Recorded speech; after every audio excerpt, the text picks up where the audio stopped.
You all saw the thumbnail, you know you're in for a weird one tonight. Sanji versus the Akatsuki. Jack, where did you pull that one from? I have no idea. I wanted to talk about Sanji tonight. Why? Just because.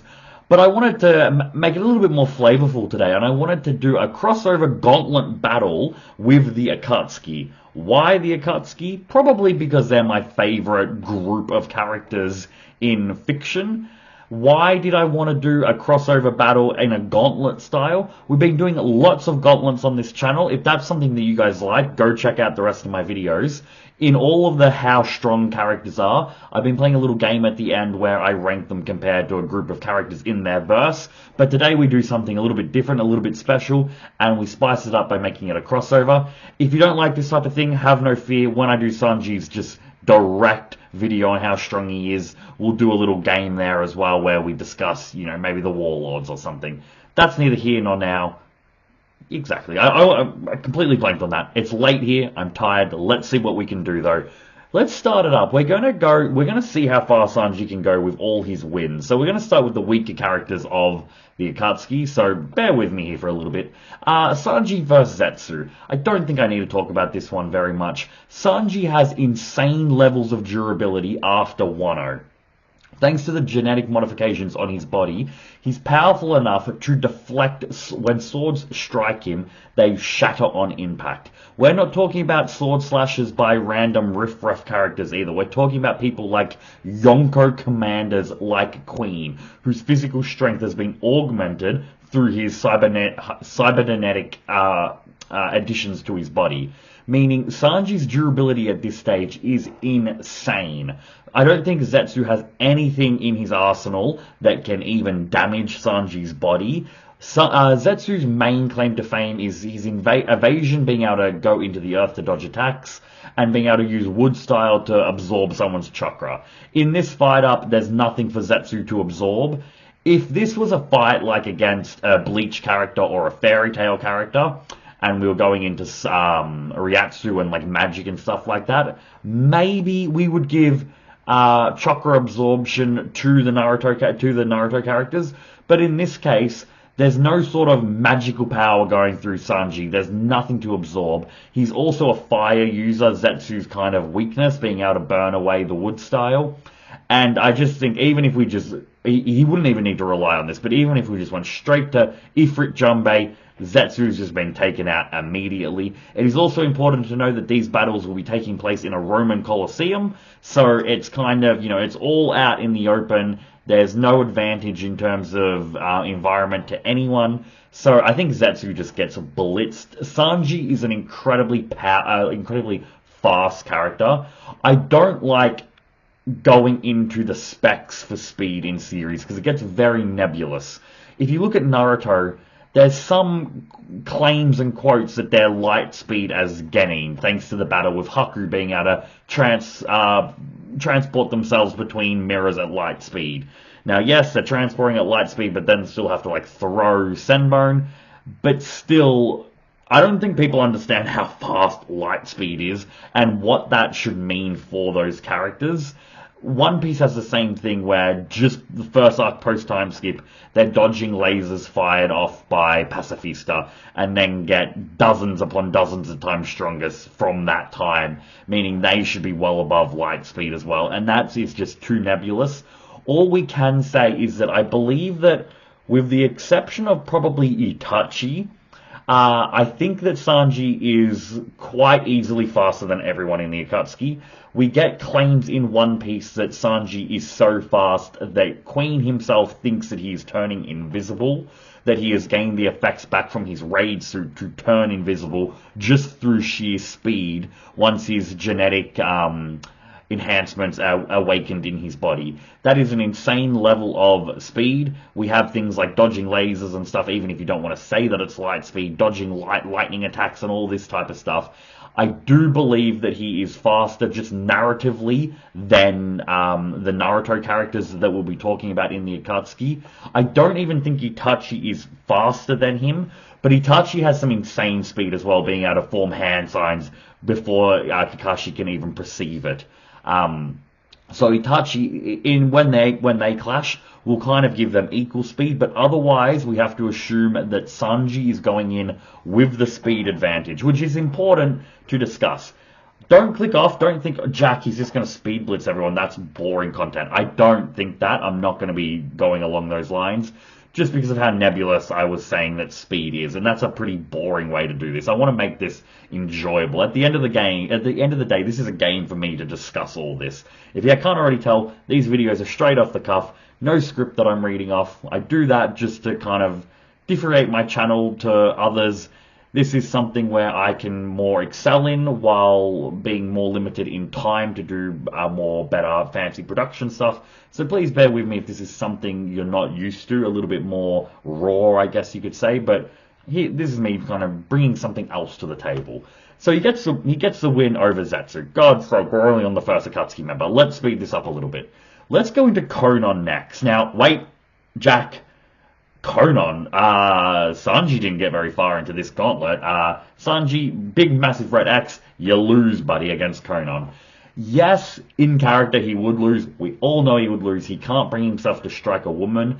This is the only time I think I've ever done this on one of these gauntlet videos, and the only time I'll be doing it in this video. I like to do these fights how they would narratively go, in my opinion. I will sometimes mention that if we stuck our controller up his ass and made him do what we wanted them to do, they might get a win otherwise, compared to how they would clash narratively. This is the one time I'm going to throw that principle out the window. Just to make this a little bit more exciting, let's just assume that Sanji is going to fight her full on. And I do still think Sanji would win. Now, Konan's biggest claim to fame is her 600 billion paper bomb technique, and that is an incredibly dangerous technique where it elevates her higher than her other stations of power, and it makes her someone that can actually prove to be a challenge to certain people in the Naruto-verse. However, the biggest weakness to that jutsu, probably the only weakness to that jutsu, is being able to fly. There is only one character that is outside of like Sage of Six Paths forms that can fly, and it is Onoki. It is a very rare ability. Sanji, though, can pseudo-fly thanks to his Skywalker technique, meaning this technique becomes pretty much irrelevant since he can fly out of the blast radius. And because he's so quick as well, and because he uses fire, which is another weakness to Konan's paper jutsu, a massive kind of concussy that he did to like Luffy, where he kind of like spins and like kicks Konan in the head with a Diablo Jumbe, or even if he went Ifrit Jumbe, he's taking Konan down. Konan doesn't have any real feats of durability, so it wouldn't take much at all to take her down once you're able to get outside of her ultimate attack. So I'm going to give the win to Sanji there. Konan, I give her all the love in the world. It's very fun talking about her in these verse battles, but flight is such an underrated ability in all of fiction. People just overlook it so much, but if you can fly and also like attack from a distance, or also be quick enough to get in close with flight, you're one of the most unstoppable characters in fiction and in anime, because it's just such a deadly hacks ability that lots of people just overlook because, hey, you know, Superman could fly. Lots of superheroes can fly.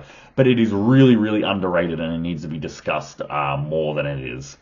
So we have Zetsu, we have Konan. Let's go into Hidan. This is another really easy one, probably even easier than Konan. We saw Sanji's insane levels of durability. So Hidan's main form of combat, being able to take someone's blood and then link their body to theirs and then kill himself, don't know if I can say that. Let's just pretend we skipped over that. Unalive himself through the help of his special kind of jutsu that we never really learn what's going on with Hidan. That just won't work because he's Sanji's durability. The scythe blades will just completely shatter on impact, and he won't be able to get Sanji's blood in any way. Now, Sanji, even before the genetic enhancements kicked in, were able to kick people like Yatsumi, I believe his name is. The big hairy Fishman Giant from Fishman Island arc. Yatsasumi, something along those lines. If you've watched One Piece, you know what I'm talking about. Massive giant, bigger than the size of an ancient giant, bigger than the Kraken. He was able to kick him and injure him. He was able to ignite in Diablo Jumbe underwater and attack the Kraken. He was able to destroy cybernetic pacifistas even when he was just post-time skip. Dozens of times stronger than that, he's able to destroy people like Queen. In terms of what he can do with just his sheer kicking power, he was able to knock Luffy out even though Luffy wasn't fighting back. It's still somewhat of a feat just because of how durability Luffy is. He has a lot of attack power, Sanji, and he would be able to just kick Hedon's body apart. We obviously don't see him doing that in, like, One Piece, but there's no reason to think that if we're making this a little bit realistic, why he couldn't just kick Hedon's head off and then, kick the rest of his body parts about, or just burn him to nothing with Ifrit Jumbe. He's taking Hedon down as well. Hedon gets no diff here because of his weapon being useless against Sanji. And that is a very nice segue into our next character, because we actually have Sasori. He faces a little bit of the same problem here. I think Sasori's greatest power is his secret red technique, the Dance of 100 Puppets. Because of the quantity of puppets and all of them having poison on their blades, this is a really, really dangerous ability. However, because of Sanji's durability, this technique is pretty much irrelevant, especially because Sanji has experience fighting large groups of people. On Fishman Island, he took down thousands upon thousands of fishmen. He takes down, hundreds of marines at once, hundreds of pirates and grunts and stuff like that. I'm not saying Sasori's puppets, equate to just a grunt on a pirate ship, but Sanji is used to fighting off hordes of enemies at once. With his observation haki, where he can perceive attacks before they come, with his speed and with his durability, the 100 puppet techniques just becomes totally useless, and it's just Sanji dancing through the air, kicking them all to shreds until he eventually gets to Sasori's real body and then just crushes his core. So his most powerful technique is just out of commission. He does have the third Kazekage puppet though, and we do need to discuss it. Most of those attacks, Sanji is just battling away like Sakura did, being able to just kick them off into the distance. He's able to kick things like massive sea beast cows off into the goddamn stratosphere. He's going to be able to kick away the square and triangle constructs of iron sand away from himself. I will say the World End technique, where the blast radius extends in like a 360 degrees AoE attack, that's useless as well, being able to use Skywalk. The most dangerous one is actually the Iron Sand Scattered Shower technique, where bullet-like shapes of iron sand get summoned and then just fire off in insane speed. I would say that it is so fast that it's able to contend with Sanji's speed. I would also say that, his durability you can maybe call into question there. It's very hard to tell because we don't really have upper limits of it. We also don't see the exact, destructive power of the iron sand. But I will say that is a very, very slight win condition. So while the other three he beats no diff 100% of the time, I would say with this Sasori battle, I'll give it 5, 8, 10% type of thing to Sasori, with the potential of an Iron Sand Scattered Shower poison. You can maybe argue that Sanji can resist poison thanks to his genetic modifications and be able to then take Sasori down. And, usually you would say that's a double loss, but if he's able to survive long enough for someone like Chopper to heal him, that's what I mean. And then everything else is going in Sanji's favor. I'm giving Sanji the win. But like I said, there is a 5 to 10% chance that Sasori could take that victory. Now let's go into Kakuzu. This is another interesting one. We get into a higher tier of character here. Not that he's so much stronger than Sasori, but because he's more of a threat to Sanji. The reason why he's more of a threat, because he can kind of contend with Sanji in durability to an extent. Once again, they're from different verses. It's very hard. Oh my god. Totally unprofessional. Very sorry about that. It's very hard to tell where the limits of this is, because we don't see the true limits of Kakuzu's durability, because he gets taken out by Lightning Style Chidori, which is his weakness, and he also gets taken out by the Rasen Shuriken, which we don't know if he was armoring himself up with his Earth Style Flesh Hardening Ninjutsu. Even if he was, then the Rasen Shuriken went through it. If he wasn't, that's not even up for discussion. But it is hard to tell. He was able to defend himself against Choji Akamichi being out, like, just crushing him. Meaning, you know, if we equated Choji to a giant in the One Piece world, a giant attack on Kakuzu isn't hurting him, which is quite impressive. But I do think people like Queen's durability is more impressive than a giant from One Piece. I do think an Ifrit Jumbe would be able to, like, injure Kakuzu. Potentially a Diablo Jumbe if you want to give it to him. I don't think, though, and this is where the issue is, I don't think any of Kakuzu's attacks would be able to get through to Sanji. The reason I say this, the threads that can invade your body are very, and like try and steal your heart, is very, very deadly, but it wouldn't work on someone's like Sanji's exoskeleton being enhanced around him. And then the other attacks of Kakuzu's is his chakra monsters, his chakra masks, that can spam elemental ninjutsu. Now, we know that even pre-time skip, an incredibly weaker Sanji than the one that's fighting Kakuzu was not being taken down by attacks like Enaru's lightning blast. Now, he did, like, you know, he fell down and stuff, but it didn't kill him. He got back up quite soon after. He is, like, has enough durability to survive them in that such weakened state. If you give him his durability that he has now, and, you know, I don't reckon there's any reason, like, Enaru's destroying islands with his electricity. Kakuzu's not doing that. Meaning, I do think with the increase in Sanji's durability and the decrease in lightning power, that Sanji would be able to resist things like Kakuzu's false darkness, lightning ninjutsu. We know that he's more immune to fire than other people, so even things like the Searing Migraine large AoE fire technique from Kakuzu, if he got caught in it, he could probably survive. But then he has his Skywalk to even dodge AoE attacks. And I do think then it'll just become a matter of time of how long it will take him to destroy the chakra masks like Sasori's puppets. We do know that he's able to kick apart things like the Banana Gators type of thing in One Piece. He's able to kick away Sea Kings and all the other monsters that they face in their journey to each new island.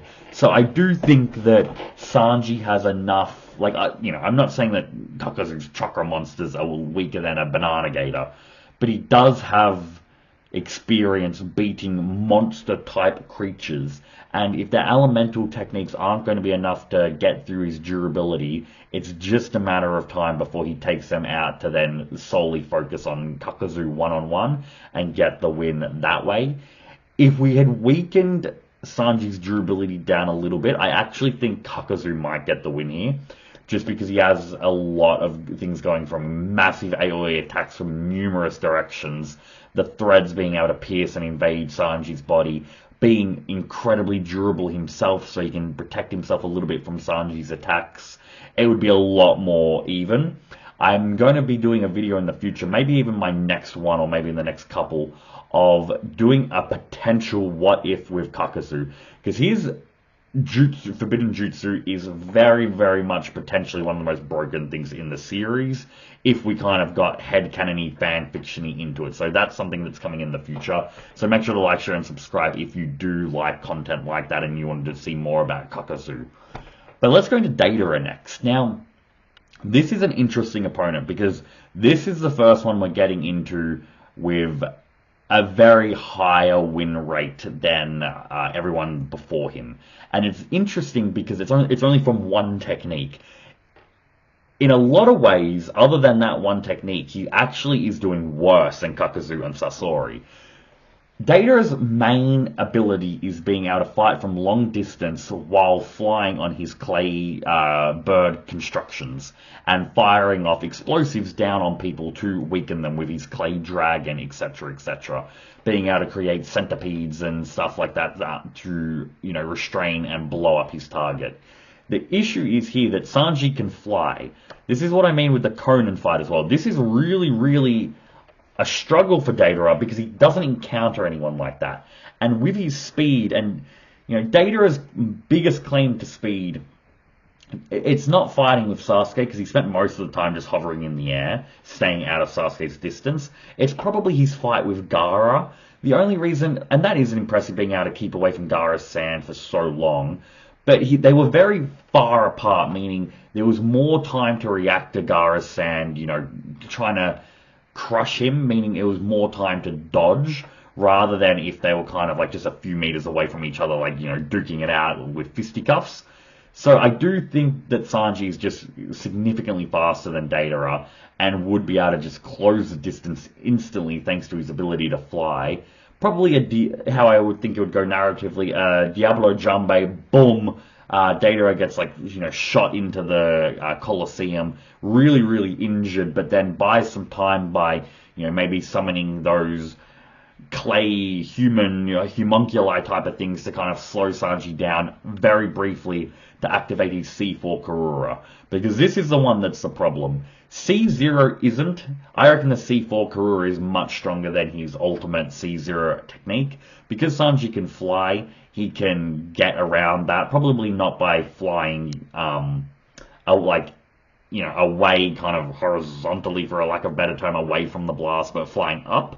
Even though it does extend really high, I do think with Sanji's observation haki being able to sense it coming before it does, his speed and his skywalk, he would be able to get out of the distance of that. Even if it hit him, he has past experience being able to survive island level attacks thanks to the Ursus shock from Kuma on Thriller Bark. Sorry, that really fell away from me there. It did take him down very briefly, but he did remain conscious to see what Zoro was doing. So we know that he can survive island-level attacks. Whether or not you want to say the C0 is stronger than that, I think it's kind of more on the relative side of things, where even if he got hit by it, he might be able to survive. Keep in mind that was an incredibly weaker Sanji that survived that compared to the one now, where I would say dozens upon dozens of times stronger in terms of durability.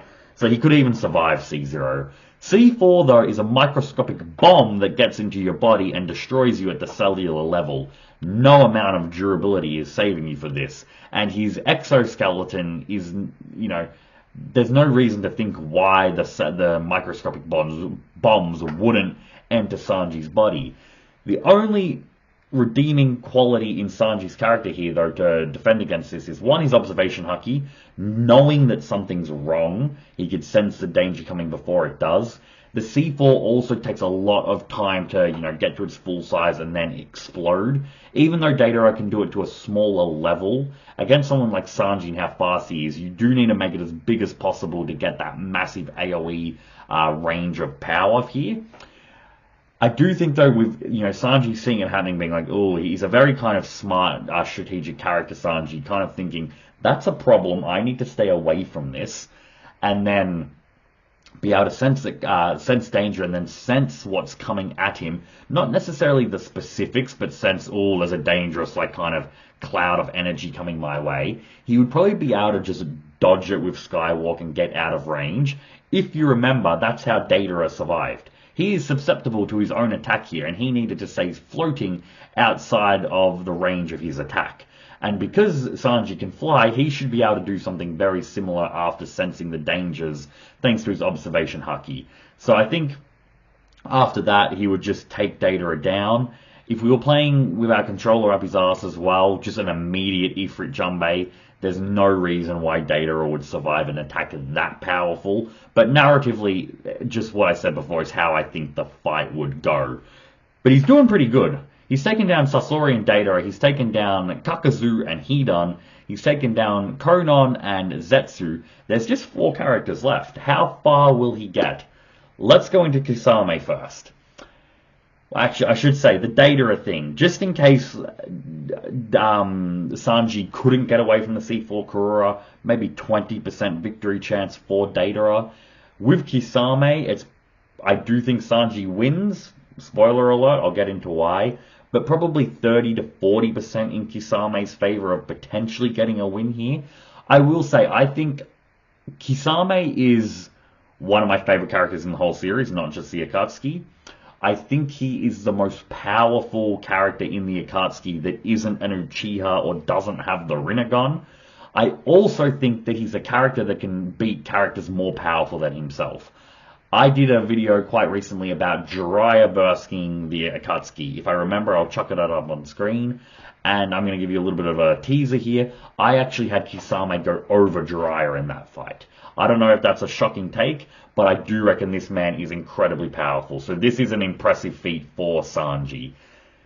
The reason why I think this, we know that Samihara is essentially pretty much useless for Kisame in this fight, which is a big problem because one of Kisame's greatest strengths is being able to continuously fight by siphoning off his opponent's stamina and adding it to his own. He can't do that against Sanji because Sanji doesn't have any chakra to absorb. He also can't use it as just a traditional blade because thanks to Sanji's durability, it probably just isn't getting through his exoskeleton. We know that Queen used, a much bigger sword, and physically, strength-wise, I would rank Queen stronger than Kisame, just in physical strength. Meaning, if Queen couldn't do it, I don't think Kisame could do it with just a sword. I also reckon Sanji can just avoid Kisame's giant water shockwave techniques, where it creates those miniature oceans, like he did against Mike Guy and his squad. So I reckon Sanji's safe from that. Even if he got caught in the water, he could probably escape with his blue walk, which we see a couple of times being able to escape through water. If you remember, he survives being like 5,000 meters deep in the ocean and all the pressure there as well, and he's still able to move around. So we know he's exceptional at fighting in the water. He has a history of fighting Fishman, if you want to call Kisame that. But Kisame's the only way he's winning this is his two techniques. The giant water bubble technique, water bubble prison technique, and the giant water shark bomb, which absorbs ninjutsu and makes itself bigger. Now, of course, that's not being impactful here. It's not getting the full kind of juice out of it, because the main claim of fame here is absorbing a jutsu and making itself stronger. Spoiler alert to why I think Kisame is so great, not many ninja can counter this technique. Sanji can, though, thanks to no chakra needing to be absorbed. However, it's still a dangerous technique in and of itself, and if anything's going to get through Sanji's exoskeleton, it is probably this technique here, the giant water shark bomb technique. The giant water bubble prison technique is more useful than the miniature oceans that he creates on the surface, because this is a bubble of water that moves with Kisame.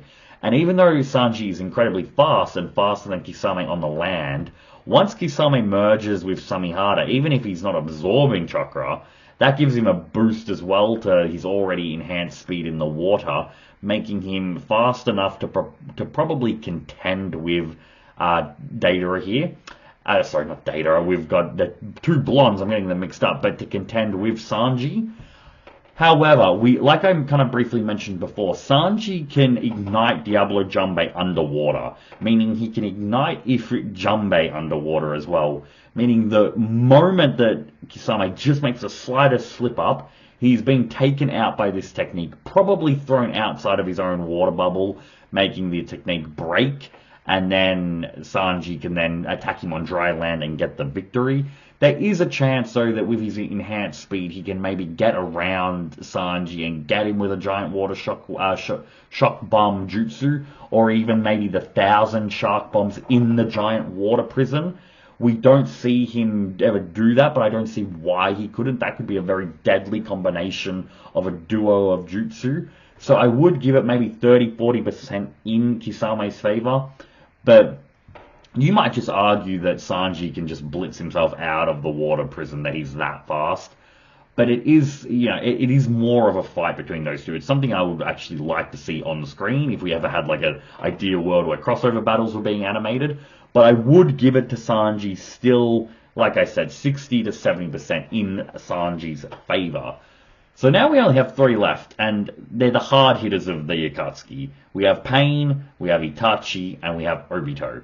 Keep in mind, Obito is Orange Mask Obito, not White Mask Rinnegan Obito. Different beast. But where would I rank these 3? Oh, I'm going to say something here that is going to get me a lot of hate. I do want to say it's entirely subjective. I also want to mention that this is, like, I'm pretty confident in everything that's come before this, that I could kind of argue my reasonings for why Sanji would win. And whether or not you believe them or not, they were kind of substantial enough to be taken seriously in an argument, kind of, well, not an argument, but in a discussion standpoint. This next one, though, is going to divide a lot of people. Sorry, I misspoke there. Not divide a lot of people. This is going to get a lot of shit on me, so let's try to be brave. Let's try summon that courageousness, and let's just go with it. The inner Gryffindor, even though I think technically I'm more of a Slytherin, neither here nor there. I think Sanji beats Pain. I said it. I will say, let's just immediately kind of save face here. I think Nagato beats him, thanks to being able to, one, use other, like, you know, ninjutsu, thanks to elemental ninjutsu, much wider range, but also his Geto Mazo statue, that is really deadly, and I do think that would be able to beat Sanji. But when I rank Pain, I rank him as the 6 paths of pain that Naruto fought, and I think Sanji would be able to beat them. The reason why I think this: the animal path can summon, you know, massive creatures. We know that Sanji has prior experience of being able to defeat massive Sea Kings.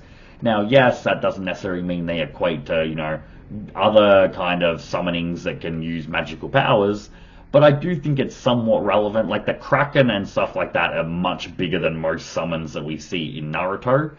And the summons that Pain can do aren't like, he's not summoning Gamabunta, or like the, you know, the mammoth thing that Danzo can summon, or the Geto Mazo. It's not, or like the Sunning summons Katsuya and, I'm forgetting the snake's name. I'm completely blanking out. What's the snake called from Naruto? Manda. It's not like that tier of summoning, so I do think that he would just be able to kind of kick them apart type of thing, send them flying like he did poor Momo. Is the cow Momo, or is it like, I think it's Momo, yeah. Almost went on a tangent there. The Azura path is also completely useless. You're not telling me that he's more durable than Queen, so Sanji can just kick him apart as well. The Praetor path is utterly useless other than a potential sacrificial pawn for Pain. There's no chakra to absorb, so he's not doing anything. That leaves us with the Naraka path, the human path, and the Tendo path, the Deva path, sorry. The Naraka path would be a problem for the first revival. Once Sanji saw what he could do, he's strategic enough to know that he needed to be taken out first. Yes, the other paths would defend. The path that would defend the most the Naraka path would be the Deva path. And the reason why I think the Deva path is the main attacking force from Pain, I just don't think it would work on Sanji very well. The reason being why is because miniature Shinrei Tenseis aren't going to really injure him. It'll send him away and it'll defend the Naraka path, but it's not like taking him out. He needs to use something really big to take out someone as durable as Sanji, like a potential fuck-off village-destroying blast. The issue is that takes a little bit of time to charge up as well, and he can fly, meaning he can probably just, with observation haki, know what's coming and get himself out of the range of the attack.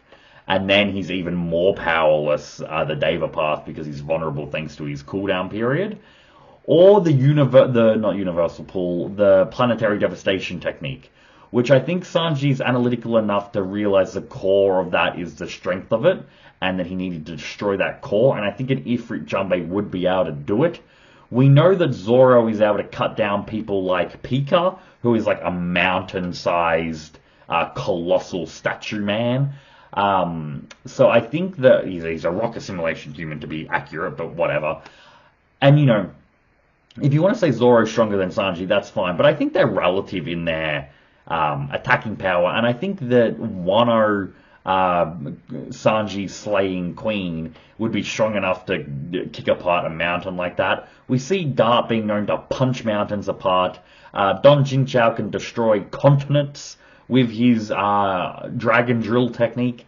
I do think that Sanji would be able to. Obviously, it's not the stones being summoned that's the dangerous part. It's the gravitational force in the core that's being the real problem here. But I do think that he would be able to kick that apart. That's just me. If he's able to kick that apart, then the Deva path really can't do anything against him. Sanji's so quick that he could get around that cooldown period and give him an Ifrit Jumbe and just take him out. Once he's taken out, the Naraka path is taken out. The biggest threat for this is actually the human path, being able to take out Sanji's soul. But that's not an immediate thing that he can do.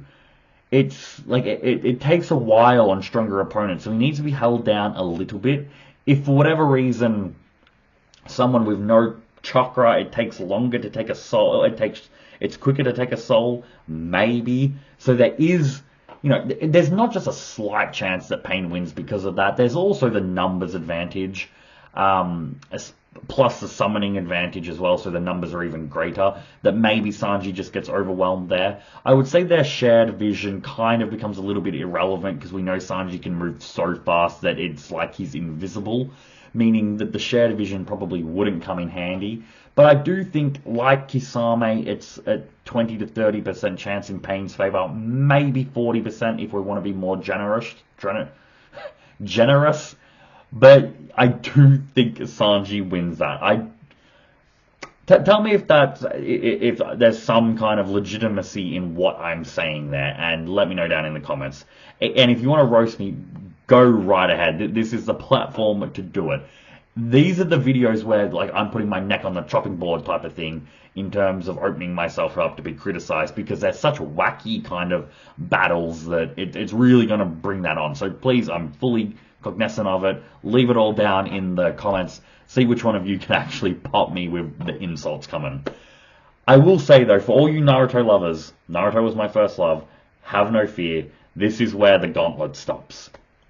I actually think Itachi has the best chance of beating him. Let's quickly go over Obito, because Obito is an interesting one, because Sanji beats Obito. I'm saying it now, except for one thing. If Sanji gets absorbed, not actually absorbed, but in the process of being sucked into Kamui, is there any physical possible way for him to get out of that? We never see a character do it. Because if he has the strength and speed to blitz himself out of the suction, he beats Obito. Because like Minato, he would be able to deduce very quickly that he needs to become tangible to attack. We see Minato do it. We see the two Root Umbru Black Ops members that Danzo's brought with him be able to decipher that as well. Sanji would be able to pick that up in no problem at all and be able to deliver really strong Diablo Jumbes and Ifrit Jumbes to defeat defeat Obito, in my opinion. Yes, he has Wood Style, and thanks to his healing, it might take a few more attacks, but I do think that Sanji would just be able to out-damage him. And you might be thinking, Jack, you're bringing out Minato. Minato literally just did that. Go goddamn read the manga or watch the anime. You're an idiot. Minato teleported away, though. He didn't just speed blitz out of there. Spatial ninjutsu being able to teleport away is different than just speed. Because we never see it before, and because it's kind of played up to be a one-shot technique if he's able to touch you, I am just going to say, through narrative implication, that a person can't escape once they're being sucked in. And he doesn't need to go into the Kamui world to beat him. In this scenario, he can just wait it out.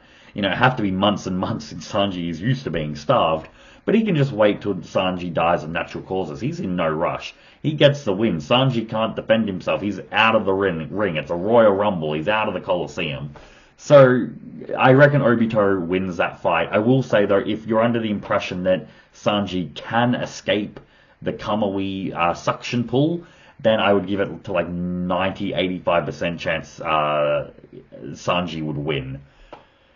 But the final one, we'll get this already. We're 40 minutes in. Jesus, Jack. We'll do this really quickly. Itachi Uchiha. This is one opponent where Tsukiyomi just wouldn't work for Itachi, because One Piece characters have the perfect counter to visual genjutsu. because they don't have to pull a Might Guy and look at Itachi's feet to, try and decipher what he's going to be doing. They can just straight up close their eyes, use observation haki to sense everything that's happening, and counterattack that way.